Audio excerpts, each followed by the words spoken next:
Ana da Venga. As batidas na porta ecoaram como um prenúncio de samba. O coração de Ana da Venga, naquela quase meia-noite, tão aflito, apaziguou um pouco. Tudo era paz, então uma relativa paz. Deu um salto da cama e abriu a porta. Todos entraram, menos o seu. Os homens cercaram Ana da Venga. As mulheres, ouvindo o movimento vindo do barraco de Ana, foram também. De repente, naquele minúsculo espaço, coube o mundo. Ana da Venga reconhecera a batida. Ela não havia confundido a senha. O toque prenúncio de samba ou de macumba estava a dizer que tudo estava bem, tudo em paz, na medida do possível. Um toque diferente de batidas apressadas dizia algo mau, ruim, danoso no ar. O toque que ela ouvira antes não pronunciava desgraça alguma. Se era assim, onde andava o seu, já que os das outras estavam ali? Por onde andava o seu homem? Por que Davenga não estava ali? Davenga não estava ali. Os homens rodearam Ana com cuidado e as mulheres também. Era preciso cuidado. Davenga era bom, tinha o coração de Deus, mas invocado era o próprio diabo. Todos haviam aprendido a olhar na Davenga. Olhar a mulher buscando não perceber a vida e as delícias que explodiu por todo seu corpo. O barraco de Davenga era uma espécie de quartel-general, e ele era o chefe. Ali se decidia tudo. No princípio, os companheiros de Davenga olharam Ana com ciúme, cobiça e desconfiança. O homem morava sozinho, ali armava e confabulava com os outros todas as proezas. E de repente, sem consultar os companheiros, mete uma mulher ali dentro. Pensaram em escolher outro chefe e outro local para o quartel-general, mas não tiveram coragem. Depois de certo tempo, Davenga comunicou a todos que aquela mulher ficaria ali com ele, e nada mudaria. Ela era cega, surda e muda no que se referia aos assuntos deles. Ele, entretanto, queria dizer mais alguma coisa. Qualquer um que bulisse com ela haveria de morrer sangrando nas mãos dele, feito porco capado. Os amigos entenderam. E quando o desejo aflorava, ao vislumbrar os peitos maçãs salientes da mulher, algo como uma dor profunda doía nas partes de baixo deles. O desejo abaixava então, esvaecendo, diluindo a possibilidade de direção do prazer. Ela passou a ser quase uma irmã, que povoava os sonhos incestuosos do homem, comparsas do delito e dos crimes de Davenga. O peito de Ana Davenga doía de temor. Todos estavam ali, menos o dela. Os homens rodeavam Ana. As mulheres, como se estivessem formando pares para uma dança, rodeavam seus companheiros. Parando atrás de seu homem, tá certo. Ana olhou todos e não percebeu tristeza alguma. O que seria aquilo? Estaria guardando uma dor profunda e apenas mascarando o sofrimento para que ela não sofresse? Seria alguma brincadeira de Davenga? Ele estaria escondido ali? Não, Davenga não era um homem de tais moldes. Ele até brincava, porém só com companheiros. Assim mesmo de uma brincadeira bruta. Socos, pontapões, sanfanões, tapas, seus filhos da puta. Mas parecia briga. Onde estava Davenga? Teria se metido em alguma confusão? Sim, seu homem só tinha um tamanho. No mais, era criança em tudo. Fazia coisas que ele nem gostava de pensar. Às vezes ficava dias e meses até foragido, e quando ela menos esperava, dava com ele dentro de casa. Pois é, Davenga parecia ter mesmo o poder de se tornar invisível. Um pouco que ela saía para buscar roupas no varal ou falar um tantinho com as amigas, quando voltava, dava com ele deitado na cama. Nuzinho, bonito. O Davenga vestido com a pele que Deus lhe deu. Uma pele negra, esticada, lisinha e brilhosa. Ela mal fechava a porta e se abria todinha para seu homem. Davenga, Davenga. E aí acontecia o que ela não entendia. Davenga que era tão grande, tão forte, mas tão menina, que o prazer banhava em lágrimas. Chorava feito criança. Soluçava, umedecia ela toda. Seu rosto, seu corpo ficavam úmidos das lágrimas de Davenga. E todas as vezes que ela via aquele homem, no gozo pranto, sentia uma dor intensa. Era como se Davenga estivesse sofrendo mesmo, e ela fosse a culpada. Depois, então, os dois ainda de corpos nus, ficavam ali. Ela enxugou nas lágrimas dele. Era tudo tão doce, tão gozo, tão dor. Um dia pensou em se negar para não ver Davenga chorando tanto. Mas ele pedia, caçava, buscava. Não restava nada a fazer, a não ser enxugar o gozo pranto de seu homem. Todos continuavam parados olhando Ana da Venga. Ela recordou que uns tempos atrás nenhum deles era amigo, era inimigo quase. Eles detestavam Ana. e não os amavam e nem os odiavam. Ela não sabia onde estava na vida de Davenga, e quando percebeu, viu que não poderia ter por ele indiferença. Teria de amá-los ou odiá-los. Optou por amá-los. Então foi difícil. Eles não a queriam. Não era do agrado de nenhuma aquela mulher dentro do quartel-general do chefe.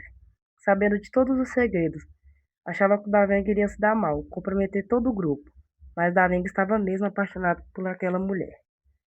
Quando Davenga conheceu Ana em uma roda de samba, ela estava ali, faceira, dançando macio. Davenga gostou dos movimentos do corpo da mulher. Ela fazia um movimento bonito e ligeiro de bunda. Estava tão distraída na dança que nem percebeu Davenga olhando insistentemente para ela. Naqueles dias ela andava com temor no peito. Era preciso cuidado. Os homens estavam atrás dele. Tinha havido um assalto ao banco e ao caixa descrever alguém parecido com ele. A polícia já tinha subido o morro e entrado em seu barraco várias vezes. O pior é que ele não estava metido naquela merda. Seria burro de assaltar um banco ali mesmo no bairro tão perto dele? Fazia os seus serviços mais longe. E além do mais, não gostava de assalto ao banco. Já até participara de algum, mas achava o serviço sem graça. Não dava tempo nem de ver as feições da vítima. O que ele gostava mesmo era de ver o medo, o temor e o pavor nas feições de modos das pessoas. Quanto mais forte o sujeito, melhor. Adorava ver os chefões, os manda-chuvas, se cagando de medo, feito aquele deputado que ele assaltou um dia. Foi a maior comédia. Ficou na ronda perto da casa do homem. Quando ele chegou e saltou do carro, Davenga se aproximou. Pois é, doutor, a vida não é tão fácil. Ainda bem que tem homens lá em cima como o senhor defendendo a gente, os pobres. Era mentira. Doutor, eu votei no senhor. Era mentira também. Eu não me arrependi. Veio visitar a família? Eu também estou indo ver a minha e quero levar uns presentinhos. Quero chegar bem vestido como o senhor. O homem não deu trabalho algum. Persistiu a arma que Davenga nem tinha sacado ainda. E quando isso aconteceu, o próprio deputado já tinha adiantado o serviço, entregando tudo. Davenga olhou a rua, tudo ermo, tudo escuro, madrugada e frio. Mandou que o homem abrisse o carro e pediu as chaves. O deputado tremia. As chaves ti- tilintavam em suas mãos. Davenga mordeu o lábio, contendo o riso. Olhou o político bem no fundo dos olhos, mandou então que ele tirasse a roupa e foi recolhendo tudo. Não, doutor, a cueca não. Sua cueca não. Sei lá se o senhor tem alguma doença ou se o senhor tá com o cu sujo. Quando arrecadou tudo, empurrou o homem para dentro do carro. Olhou para ele e balançou as chaves. Deu um adeus ao deputado e correspondeu o gesto. Davenga tinha o peido explodindo de gargalhada, mas conteve o riso. Apertou o passo, tinha de abreviar. Era 13h15 da madrugada. Aí a pouco passaria por ali as patrulhinhas. Dias atrás ele havia estudado o ambiente. Foi por aquele dia de assalto ao deputado que Davenga conheceu Ana. A venda do relógio lhe havia rendido algum dinheiro, fora o que restava na carteira, e de cabeça leve resolveu ir com os amigos para o samba. Sabia, porém, que devia ficar atento. Estava atento sim, estava atento aos movimentos e à dança da mulher. Ela lhe lembrava uma bailarina nua, tal qual ele virá um dia num filme de televisão. A bailarina dançava livre e solta, na festa de uma aldeia africana. Só quando a bateria parou foi que ela também parou e se caminhou com as outras para o banheiro. Davenga assistia tudo. Na volta ele passou por ele, olhou e deu um largo sorriso. Ele criou coragem. Era preciso coragem para chegar a uma mulher, mais coragem até do que para fazer um serviço. Aproximou-se e convidou-a para uma cerveja. Ela agradeceu. Estava com sede e queria água. Ele deu-lhe um sorriso mais profundo ainda. Davenga se emocionou. Lembrou da mãe, das irmãs, das tias, das primas e até da avó, a velha Insolina. Daquelas mulheres todas que ele não via fazia muitos anos, desde que começava a varar o mundo. Seria tão bom se aquela mulher quisesse ficar com ele, morar com ele, ser dele, na vida dele. Mas como? Ele queria uma mulher só. Estava cansado de não ter pouso certo. A mulher que lhe lembrava a bailarina nua havia mexido com ele, com alguma coisa lá dentro dele. Ela trouxera a saudade de um tempo de paz, um tempo criança, um tempo Minas. Ia tentar, ia tentar. Ana, a bailarina, De suas lembranças, bebeu água, enquanto Davenga, enamorado, tomava cerveja, sem sentir o gosto do líquido. Quando terminou, pegou na mão da mulher e saiu. Os amigos de Davenga viram o quanto ele, descuidado de qualquer perigo, atravessou o terreiro da roda, samba e caminhou feito namorado puxando a mulher pela mão, ganhando um espaço lá fora, quase esquecido do perigo. Desde aquele dia, Ana ficou para sempre no barraco na vida de Davenga. Não perguntou de que os homens viviam. Ele trazia dinheiro e coisas. Nos tempos em que ficava fora de casa, eram os companheiros dele que, através das mulheres, lhe traziam o sustento. Ela não estranhava. Muitas vezes, Davenga mandava que ela fosse entregar o dinheiro ou coisas para as mulheres dos amigos dele. Elas recebiam as encomendas e mandavam perguntar quando é que seus homens voltariam. Davenga às vezes falava do recesso, às vezes não. Eu não sabia bem qual era a atividade de seu homem. Sabia dos riscos que corria ao lado dele, mas achava também que qualquer vida era um risco, e o risco maior era o de não tentar viver. E naquela noite primeira, no barraco de Davenga, depois de tudo, quando calmos eles, já de olhos enxutos, ele havia chorado copiosamente no gozo do pranto, puderam conversar. Ana resolveu adotar o nome dele. Resolveu então que a partir daquele momento se chamaria Ana Davenga. Ela queria a marca do homem dela no seu corpo e no seu nome. Davenga gostava de Ana desde o primeiro momento até o sempre. Dera seu nome para Ana e se dera também. Foram com ela que descobria e começaram a pensar no porquê de sua vida. Foram com ela que começaram a pensar nas outras mulheres que tiveram antes. Uma lhe trazia um gosto de remorso. Ele havia mandado matar Maria Agonia. Conhecer a mulher ao visitar um companheiro na cadeia. O amigo armara uma e não se deram bem. A prisão devia ser horrível. Só em pensar tinha medo e desespero. Se um dia caísse preso e não conseguisse fugir, se mataria. E foi a única vez, nessa única visita ao amigo que conheceu Maria Agonia.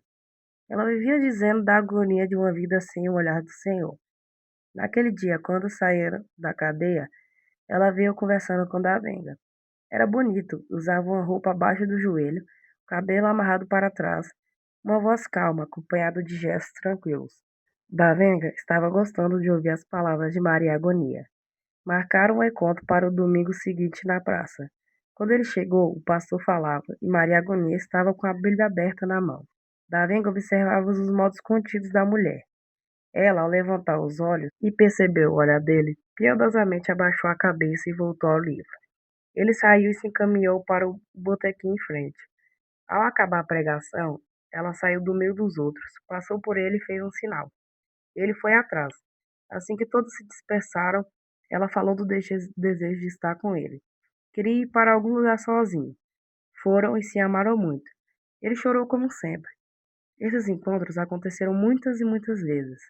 Primeiro a pregação, a crença, depois tudo no silêncio, na moita, tudo escondidinho. Um dia ele se encheu, propôs que ela subisse o morro e ficasse com ele. Corresse com ele todos os perigos, deixasse a Bíblia, deixasse tudo. Maria Agonia reagiu. Vê só se ela, crente, filha de pastor, instruída, iria deixar tudo e morar com o marginal, com o bandido. Davenga se revoltou. Ah, então era só isso? Só prazer? Só o gostoso? Só aquilo na cama?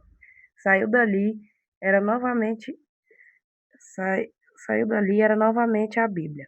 Mandou que a mulher se vestisse. Ela ainda se negou. Estava querendo mais.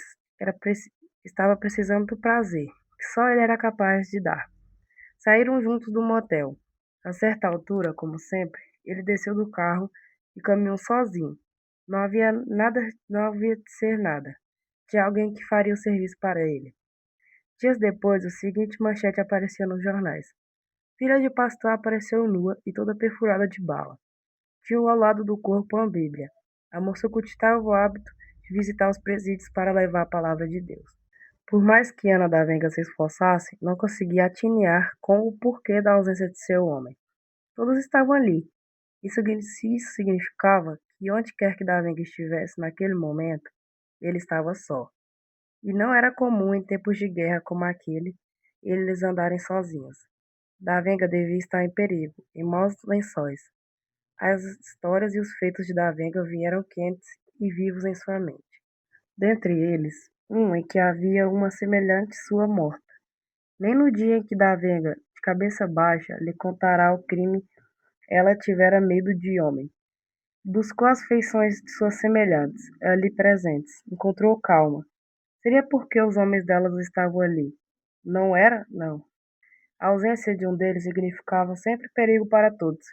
Por que estavam tão calmas e tão alheias assim? Novas batidas ecoaram na porta, e já era prenúncios de samba. Era samba mesmo. Ana da Vega quis romper o círculo em volta dela e se encaminhar para abrir a porta. Os homens fecharam a roda mais ainda e as mulheres em volta deles começaram a balançar o corpo. Cadê da Venga? Cadê da Venga? Meu Deus! O que seria aquilo? Era uma festa. Distinguiu vozes pequenas e havia as crianças. Ana da Venga alisou a barriga. Lá dentro estava a sua, bem pequena, bem sonho ainda. As crianças haviam umas que de longe, ou às vezes de perto, acompanhavam as façanhas dos pais.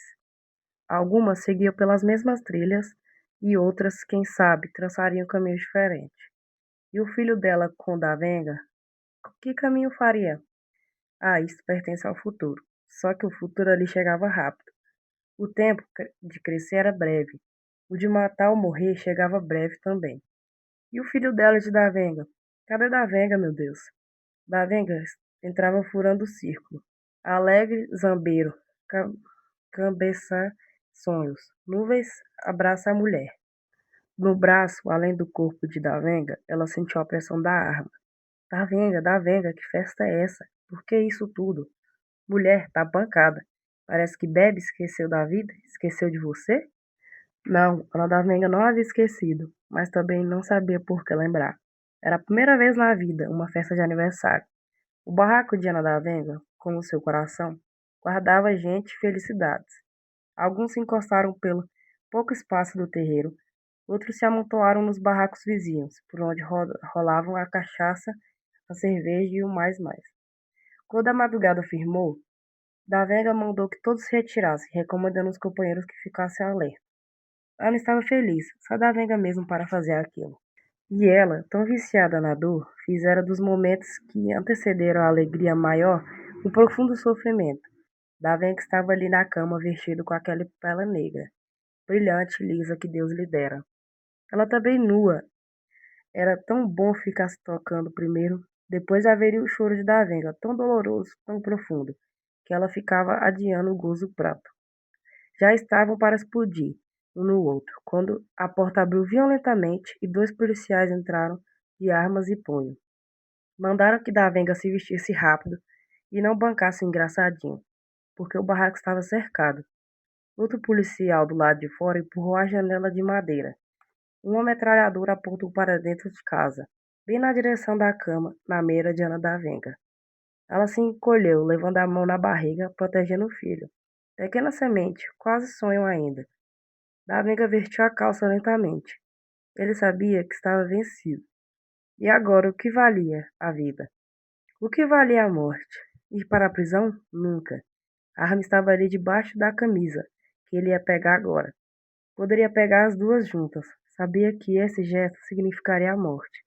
Se ela sobrevivesse à guerra, quem sabe teria outro destino. De cabeça baixa, sem encarar os dois policiais à sua frente, Davenga pegou a camisa e desse gesto ouviram muitos tiros. Os noticiários depois lamentavam a morte de um dos policiais de serviço. Na favela, os companheiros de Davenga choravam a morte do chefe Diana e morreram ali na cama, metralhada protegendo com as mãos o sonho que a vida que ela trazia na barriga. E uma garrafa de cerveja cheia de água, um botão de rosa que Ana Davenga havia recebido de seu homem, na festa de primeiro, na festa primeira de seu aniversário, 27 de abril.